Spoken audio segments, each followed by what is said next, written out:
What is up, YouTube? It's your girl Evelyn, and today I want to highlight some upcoming shows and films featuring queer lady characters. So sit back, enjoy the video, and if there are any upcoming shows or films I've missed, please let me know in the comments. I hate it when dudes try to chase me. If you're a diehard Carol fan, you'll definitely want to add Loving Highsmith to your watch list. It's a brand new documentary about the life, love, and secret heartaches of the brilliant writer behind your favorite film. She was gay, and anybody didn't use their own name on a gay book because family, because of her mother. Her mother was a bitch. Loving Highsmith covers the ups and downs of Patricia's career, her quest for love, and her struggle to remain closeted while also being an extremely famous writer. And thanks to Patricia's diaries, the film's narrative comes straight from the woman herself. And they even got my girl, Brienne of Tarth, aka Gwendolyn Christie, to narrate. If you're someone who loves documentaries and writerly things, you can watch Loving Highsmith September 2nd in limited theaters. These are the reasons I drink.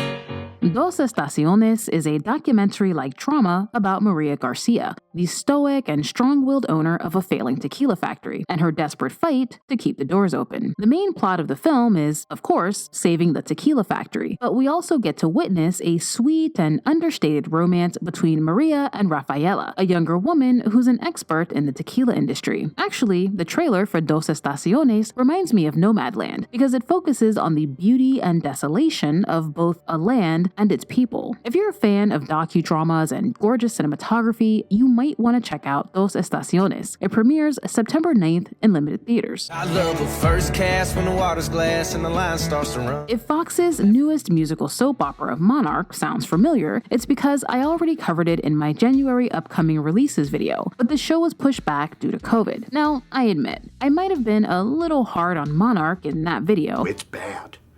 It's real bad. But the new trailers are better. A little better. All you really need to know is Monarch is Empire, but with country music and maybe lesbians. We are the first family of country music. We do what has to be done to protect the family, no matter what happens. If there's a hell, I booked my ticket years ago. The new Monarch trailers also include a bevy of country music stars, so if you're a fan of country music, I do think the music in the show will probably be really good. You can catch the premiere of Monarch September 11th on Fox. It started with a whisper, and now it's when I keep... Heartbreak High is a reboot of a 90s Australian show of the same name, which itself was a spin-off of a movie called The Heartbreak Kid. The new Heartbreak High follows A-Marie, who in the trailer does a horrible thing and must face the consequences of her actions. What happened? Our friendship was perfect, and it just fucking blew up into nothing. As an American, I'd never heard of Heartbreak High, so I decided to check out the first 2 episodes, and holy shit. I can only describe it as a gritty Saved by the Bell. The children in this show are so violent and aggressive and racist. I love it. I would have loved to watch a show like Heartbreak High in the 90s, because most American teen shows back then were highly sanitized. In fact, I think the grittiest thing we had was My So-Called Life, if you can call that gritty. Anywho, I'm sure the new Heartbreak High will be both great and gay, but all 7 seasons of the original are currently streaming on Netflix. I'm not saying you should watch the original instead. I'm just letting you know. You can catch the Heartbreak High reboot September 14th on Netflix. Do Revenge is a black comedy about 2 unlikely allies who make a pact to do each other's revenge. Don't you want to make her pay? I don't want to make her pay. I want to burn her to the ground. Whoa.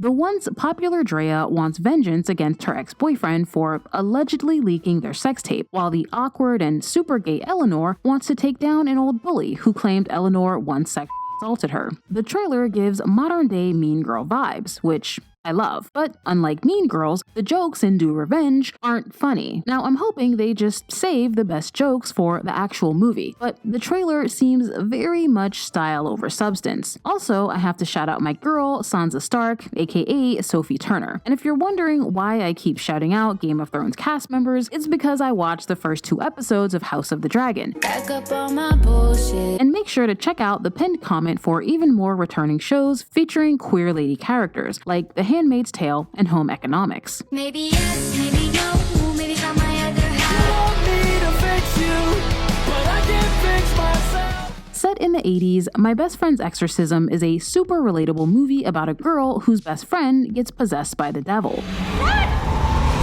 Oh. Abby?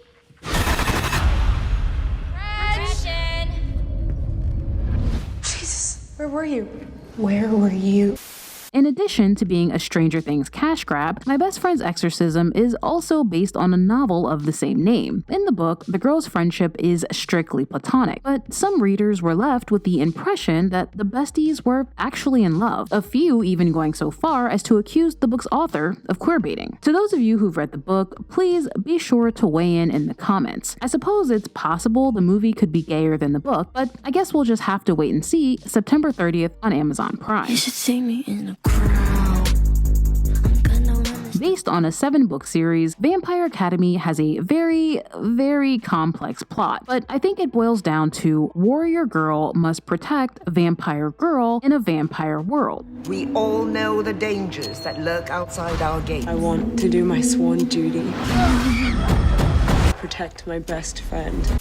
Although I haven't read the books, I doubt the show will be all that gay. In the trailer, both of the leads are shown getting romantical with boys, but it's still worth mentioning there's a gay lady kiss as well, although it's not between the two leads. My guess is they're just super close gal pals, but if you've read the novels, definitely let me know in the comments. And even though I like to claim I don't judge shows by their trailers, I absolutely do. And the trailer for Vampire Academy is drowning in CW aesthetic. Again, nothing wrong with the CW, but their shows tend to be very similar. So if you're a fan of Vampire Diaries or Legacies, you might want to check out Vampire Academy September 15th on Peacock.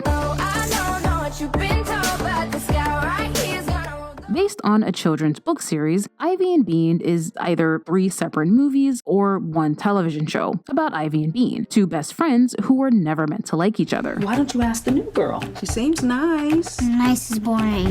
She wears headbands. The girl across the street, she seems nice. She just runs around and makes noise.